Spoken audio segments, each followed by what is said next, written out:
स्वागत है आपका कैरियर प्लस कोचिंग के ऑनलाइन प्लेटफॉर्म पे। आज हम लोग जीव विज्ञान बायोलॉजी का पादप जगत का पार्ट नंबर 2 देखेंगे। ठीक है, चलिए बढ़ते हैं आज के क्वेश्चन की तरफ। वीडियो को शुरू करने के पहले आप लोग चैनल को सब्सक्राइब और वीडियो को लाइक अवश्य किया करें, जिससे ज़्यादा से ज़्यादा लोगों तक यह कंटेंट पहुँच सके। तो चलिए हम लोग आज की तरफ बढ़ते हैं। पहला क्वेश्चन कह रहा है, चेचक के लिए टीके का विकास किसने किया? मिल्स दीन ने, लुई पास्चर ने, एडवर्ड जेनर ने, वाक्सेमैन ने। तो देखिए, चेचक के टीके की खोज एडवर्ड जेनर ने की थी। विकल्प कौन सा सही हो जाएगा? सी विकल्प। ठीक है, बढ़ते हैं अगले क्वेश्चन की तरफ। एडवर्ड जेनर ने खोज की टीबी के टीका का, एड्स के टीका का, पोलियो के टीका का, चेचक के टीका का। तो एडवर्ड जेनर ने चेचक के टीके की खोज की है। ठीक है, बढ़ते हैं अगले क्वेश्चन की तरफ। विषाणु वृद्धि करता है मृत शरीर में, जीवित कोशिका में, पानी में, चीनी के विलयन में। तो देखिए, जो विषाणु है ये पहले निर्जीव होता है, लेकिन जब ये किसी जीवित कोशिका से मिलन होता है, इसका जीवित कोशिका मनुष्य के शरीर में जाता है, तब ये वृद्धि करता है या जीवित हो जाता है। तो विषाणु कब वृद्धि करेगा? जीवित कोशिका में। विकल्प बी सही हो जाएगा। ठीक है, ये वायरस जो है अकोशिकीय होते हैं, इनमें कोई कोशिका नहीं पाई जाती है, ये ध्यान रखिएगा। बढ़ते हैं अगले क्वेश्चन की तरफ। विषाणु निर्जीव माने जाते हैं क्योंकि इनमें उत्परिवर्तन हो सकता है, ये क्रिस्टलाइज हो सकते हैं, ये वृद्धि कर सकते हैं, ये गुणन कर सकते हैं। तो ये क्या करते हैं? ये क्रिस्टलाइज हो सकते हैं। ठीक है, विकल्प कौन सा सही हो जाएगा? बी विकल्प। क्योंकि विषाणु जो है ये अकोशिकीय जीव होते हैं। ठीक है, इनको क्रिस्टल से बनाकर निर्जीव पदार्थ की भांति बोतलों में आप रख भी सकते हैं। ठीक है, क्योंकि ये निर्जीव होते हैं। जब ये मनुष्य के शरीर में प्रवेश करते हैं तब ये सजीव हो जाते हैं, ये ध्यान रखिएगा। तो विकल्प कौन सा सही हो जाएगा? बी, ये क्रिस्टलाइज हो सकते हैं। एंजाइम अनुपस्थित होता है कवकों में, विषाणुओं में, स्लाइम मॉडल्स में, जीवाणुओं में। तो देखिए, एंजाइम जो है एक तरह का प्रोटीन होता है जो कोशिकाओं के अंदर पाया जाता है। अब जब कोई कोशिका ही नहीं पाई जाती है विषाणुओं में, तो ये इसमें एंजाइम कहाँ पाया जाएगा? ठीक है, इसलिए एंजाइम किनमें अनुपस्थित होता है? विषाणुओं में। एंजाइम जो है एक प्रकार का प्रोटीन है, ये कोशिका के भीतर पाया जाता है। अब विषाणुओं में कोई कोशिका ही नहीं पाई जाती, विषाणु अकोशिकीय जीव हैं, इसलिए इनमें एंजाइम नहीं पाया जाता है।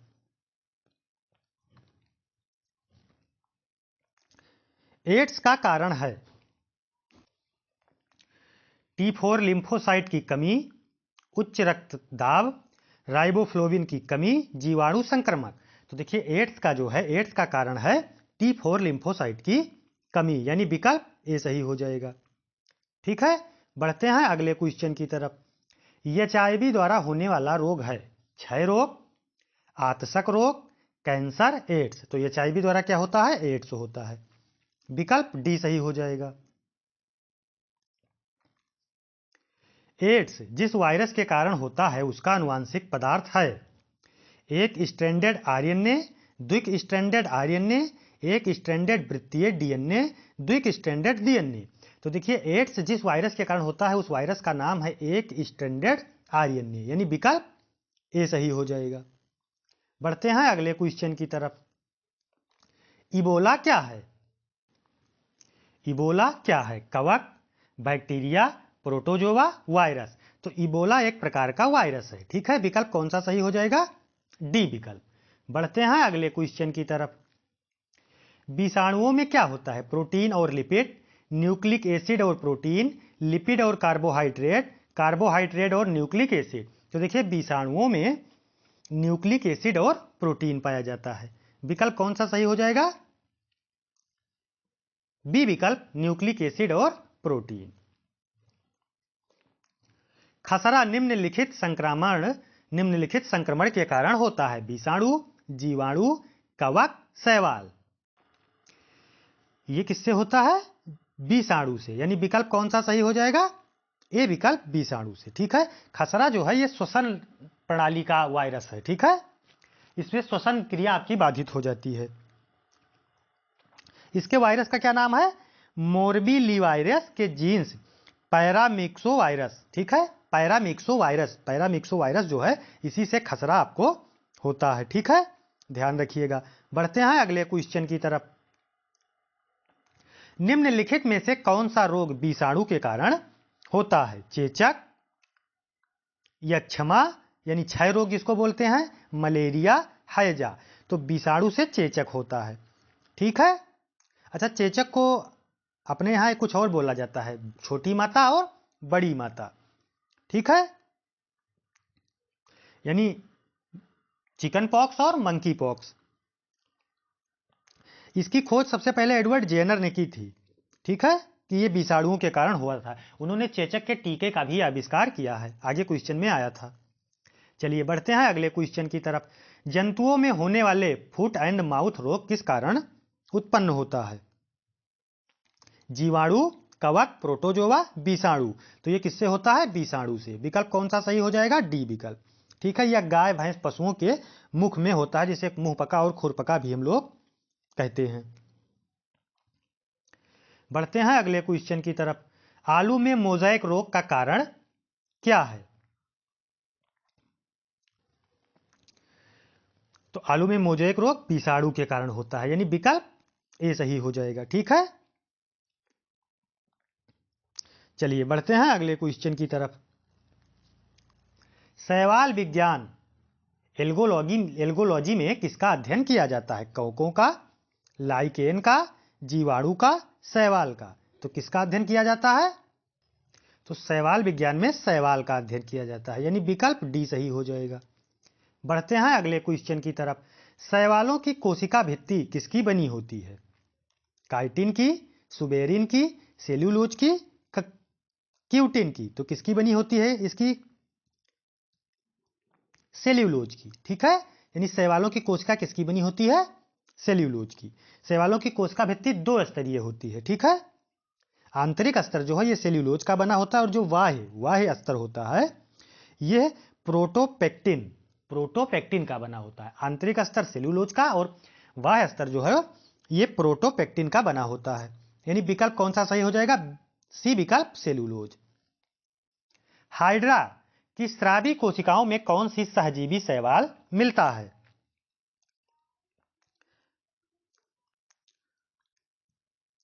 विकल्प है यूक्लेयरला, नोस्टोक, यूलोथ्रिक्स, स्पाइरोगाइरा। तो किसका मतलब कौन सा शैवाल मिलता है इसमें? यूक्लेरेला। ठीक है, यानी विकल्प कौन सा सही हो जाएगा? ए विकल्प, यूक्लेरेला। बढ़ते हैं अगले क्वेश्चन की तरफ। सारगासो समुद्र का नाम पड़ा। ये सरगासो जो समुद्र है इसका नाम किसके कारण पड़ा? सारगासो। कवकों के कारण, आवृत बीजियों के कारण, शैवालों के कारण, ब्रायोफाइटा के कारण। तो सारगैसो सागर जो है ये उत्तरी अटलांटिक महासागर के मध्य चारों ओर प्रवाहित होने वाली जलधाराओं के मध्य स्थित एक शांत बहुत विशाल जल क्षेत्र है। ठीक है, जिसे सारगैसो सागर कहा जाता है। अच्छा, इसमें एक प्रकार की घास पाई जाती है जिसे सारगैसम कहा जाता है। तो सारगैसम घास पाई जाने के कारण इस समुद्र का नाम सारगैसो सागर पड़ा है। तो विकल्प कौन सा सही हो जाएगा? शैवालों के कारण। सारगैसम नाम की एक शैवाल पाई जाती है घास, इसीलिए इसको सारगैसो सागर कहते हैं। विकल्प सी सही हो जाएगा। फिर कह रहा गलकंड रोग से बचा जा सकता है और कुछ समुद्री खरपतवार खाने से इसका इलाज होता है, क्योंकि इनमें प्रचुर मात्रा में होता है सल्फर, आयोडीन, कैल्शियम, फास्फोरस। तो समुद्र में क्या पाया जाता है? आयोडीन, यानी विकल्प बी सही हो जाएगा। किस शैवाल से आयोडीन प्राप्त होता है? एक्टोकार्पस,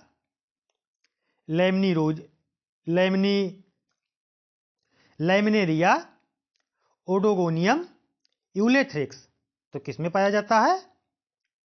लैमिनेरिया में। ठीक है, किस शैवाल से आयोडीन प्राप्त होता है? लैमिनेरिया से, यानी विकल्प बी सही हो जाएगा। बढ़ते हैं अगले क्वेश्चन की तरफ।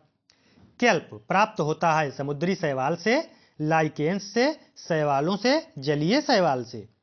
तो ये किससे प्राप्त होता है केल्प? ये समुद्री शैवालों से प्राप्त होता है। ठीक है, यानी विकल्प ए सही हो जाएगा। ठीक है, ये भूरे रंग का शैवाल होता है जो समुद्र के ठंडे पानी में पाया जाता है। अच्छा, ये शैवाल बहुत पोषक तत्व होते हैं और ये खाद्य सामग्री या पशुओं के चारा के रूप में भी इसका प्रयोग किया जाता है। ठीक है, ये ध्यान रखिएगा। बढ़ते हैं अगले क्वेश्चन की तरफ। निम्नलिखित में से कौन सा स्वपोषित है? तितली, शैवाल, मशरूम, टिड्डा। कौन सा विकल्प सही हो जाएगा? शैवाल। ठीक है, शैवाल जो है ये स्वपोषित होते हैं। विकल्प कौन सा सही हो जाएगा? बी विकल्प शैवाल, क्योंकि ये प्रकाश संश्लेषण की क्रिया द्वारा अपना भोजन स्वयं बनाते हैं, इसलिए ये स्वपोषित की श्रेणी में आते हैं। फिर कह रहा है निम्न में से कौन सा जैव उर्वरक के रूप में उपयोग होता है?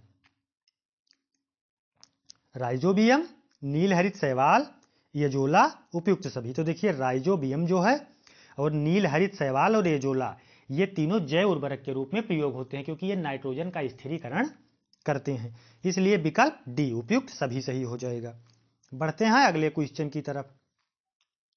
अंतरिक्ष कार्यक्रमों में ऑक्सीजन की आपूर्ति को नियंत्रित करने के लिए प्रयुक्त किए जाने वाले एक कोशिकीय शैवाल का क्या नाम है? Ulothrix, Spirogyra, Chlorella, Oedogonium. तो इसका क्या नाम है? क्लोरेला। ठीक है, ये काफी पौष्टिक होता है, इसलिए विकल्प सी। ये क्लोरोरेला जो है ये एक प्रकार का शैवाल है जिसको अंतरिक्ष यात्री अपने साथ ले जाते हैं। ठीक है, ये बहुत पौष्टिक और बहुत फैलने के लिए इसको अधिक स्थान नहीं चाहिए और ये बहुत जल्दी ग्रोथ करता है, इसलिए इसको ले जाते हैं, इसी को खाते हैं। तो विकल्प कौन सा सही हो जाएगा? सी विकल्प क्लोरेला। लाल सागर का रंग किसकी उपस्थिति के कारण लाल है? मांस, शैवाल, कवक, जीवाणु। तो एक शैवाल पाया जाता है नीली शैवाल, ठीक है, जो लाल सागर के जल के ऊपर तैरती रहती है, जिसके कारण उसका रंग लाल हो जाता है। इस शैवाल का नाम क्या है? ट्राइकोडियस्मियम इरीथियम। ठीक है, विकल्प कौन सा सही हो जाएगा? बी विकल्प शैवाल। ट्राइकोडेसियम इरीथियम नामक शैवाल पाया जाता है जिसके कारण इसका रंग लाल होता है। बढ़ते हैं अगले क्वेश्चन की तरफ। वनस्पति जगत के गैर हरित विषम पोषित पौधे कौन कौन से होते हैं? वनस्पति जगत के गैर हरित विषम पोषित पौधे कौन कौन से होते हैं? Algae, fungi, masses, fern. तो ये कौन से होते हैं? फंजाई। ठीक है, फंजाई यानी फंगस, कवक जिनको बोलते हैं। विकल्प बी सही हो जाएगा। बढ़ते हैं अगले क्वेश्चन की तरफ। कवकों की कोशिका भित्ति यानी सेल वॉल किसकी बनी होती है? लिपिड्स, सेलुलोज, प्रोटीन, काइटिन और हेमीसेलुलोज। तो किससे बनी होती है ये? कवकों की काइटिन एवं हेमीसेलुलोज से बनी होती है, यानी विकल्प डी सही हो जाएगा। ये करता क्या है? इन कोशिकाओं को एक आकृति प्रदान करने में मदद करता है। बढ़ते हैं अगले क्वेश्चन की तरफ। कवकों द्वारा रिजर्व संचित भोज्य पदार्थ किस रूप में संचित होता है? ग्लाइकोजन के रूप में, तेलकाई के रूप में, स्टार्च के रूप में, एल्कोहल के रूप में। तो ये ग्लाइकोजन के रूप में संचित होता है। कवकों में भोजन ग्लाइकोजन के रूप में संचित होता है। सभी कवक सदैव होते हैं परजीवी, स्वपोषी, विविधपोषी, मृतोपजीवी। तो कवक जो हैं ये विविधपोषी होते हैं। ठीक है, यानी विकल्प सी सही हो जाएगा। ये अपना भोजन स्वयं नहीं बनाते, बल्कि ये संवहन ऊतक से रहित होते हैं, जो इनमें संचित भोजन ग्लाइकोजन के रूप में संचित रहता है। अच्छा, इनकी कोशिका भित्ति काइटिन की बनी होती है, तो आपको क्वेश्चन में मिला है, बताए ही हैं। चलिए बढ़ते हैं अगले क्वेश्चन की तरफ। माइकोराइजा सहजीवी का संबंध होता है। माइकोराइजा जो है इस सहजीवी का संबंध किससे होता है? शैवाल तथा ब्रायोफाइट्स के बीच, कवकों तथा उच्च पौधों की जड़ों के बीच, शैवालों तथा जिम्नोस्पर्म के जड़ों के बीच, शैवालों तथा कवकों के बीच। तो देखिए ये कवकों तथा उच्च पौधों के जड़ों के बीच माइकोराइजा सहजीवी पाए जाते हैं, इसलिए विकल्प कौन सा सही हो जाएगा? बी विकल्प, कवकों तथा उच्च पौधों के जड़ों के बीच। फिर अगला क्वेश्चन कह रहा है वृक्षों की छाल वृक्ष पर उगने वाले कवक क्या कहलाते हैं? कोर्टिकोलस, जुफिलस, साक्सिकोलस, क्रोपोफिल्स। तो ये क्या कहलाते हैं? कार्टिकोलस। जो वृक्षों की छाल में पाए जाते हैं कवक, इनको क्या कहते हैं? कार्टिकोलस। यानी विकल्प कौन सा सही हो जाएगा? ए विकल्प। गोबर पर उगने वाले कवक को क्या कहते हैं? साक्सीकोलस, टेरिकोलस, कार्टिकोलस, क्रोपीफिल्स। तो इसको क्या कहते हैं? जो गोबर पे उगते हैं इनको कहते हैं क्रोपोफिल्स। यानी विकल्प कौन सा सही हो जाएगा? डी विकल्प, क्रोपोफिल्स। बढ़ते हैं अगले क्वेश्चन की तरफ। निम्न में से किसमें क्लोरोफिल नहीं होता है? शैवाल, ब्रायोफाइट्सा, टेरिडोफाइट और कवक। तो देखिए कवकों में क्लोरोफिल नहीं होता क्योंकि ये पर्ण रहित होते हैं, इनमें पत्तियां नहीं पाई जाती, तो इसलिए विकल्प डी सही हो जाएगा, कवक। आलू का लेट ब्लाइट उत्पन्न होता है एल्बुयुगो कैंडिडा द्वारा, प्यूजेरियम मोनिलीफार्म द्वारा, पाइटोप्थेरा इन्फेस्टेंस द्वारा, आल्टनेरिया सोलेनाई द्वारा। तो किसके द्वारा होता है ये? ठीक है, पाइटोप्थोरा इन्फेस्टेंस द्वारा। यानी विकल्प कौन सा सही हो जाएगा? सी विकल्प। ठीक है, आलू में जो लेट ब्लाइट उत्पन्न होता है ये पाइटोप्थोरा इन्फेस्टेंस द्वारा उत्पन्न होता है। यानी विकल्प कौन सा सही हो जाएगा? सी विकल्प। डबल रोटी के निर्माण में काम आने वाला कवक है राइजोफोस स्टोल्निफर, जाइगोस्काइरोमाइसीज, स्काइरोमाइसीज सेरेबीसी, स्काइरोमाइकोडिस लुडिकजाई। तो कौन सा विकल्प सही हो जाएगा? स्काइरोमाइसीज सेरेबीसी। यानी विकल्प सी सही हो जाएगा। ये डबल रोटी में जो जिसके कवक का प्रयोग किया जाता है उसका क्या नाम है? स्काइरोमाइसीज सेरेबीसी। विकल्प कौन सा सही हो जाएगा? सी विकल्प। पेनिसिलियम क्या है? विषाणु, शैवाल, कवक, जीवाणु। तो कौन सा विकल्प सही हो जाएगा? ये एक प्रकार का कवक है, यानी विकल्प सी सही हो जाएगा। पेनिसिलिन की खोज किसने की थी? Charles Goodyear, Michael Faraday, Alexander Fleming, William Harvey. तो किसने की थी? अलेक्जेंडर फ्लेमिंग ने। यानी विकल्प सी सही हो जाएगा। औद्योगिक स्तर पर पेनिसिलिन प्राप्त किसने किया? औद्योगिक स्तर पर पेनिसिलिन किससे प्राप्त किया गया ये पूछ रहा है। पेनिसिलियम एक्सपेंसम से, पेनिसिलियम क्राइसोजेनम से, पेनिसिलियम नोटोटेम से, पेनिसिलियम क्लेविफॉर्म से। तो किससे प्राप्त किया गया ये? पेनिसिलियम क्राइसोजेनम से। यानी विकल्प कौन सा सही हो जाएगा? बी विकल्प। बढ़ते हैं अगले क्वेश्चन की तरफ। ईस्ट में कायिक जनन होता है मुकुलन द्वारा, इकाई नीड्स द्वारा, एप्लाजोस्पर्श द्वारा, एस्कोस्पोर्स द्वारा। तो किसके द्वारा होता है ये? मुकुलन द्वारा। ईस्ट में जो कायिक जनन होता है ये मुकुलन के द्वारा होता है। ठीक है, 40 क्वेश्चन थे। आप लोग कमेंट में जरूर बताएंगे कि आपके कितने सही होते हैं। मिलते हैं नेक्स्ट सेशन में, तब तक के लिए धन्यवाद।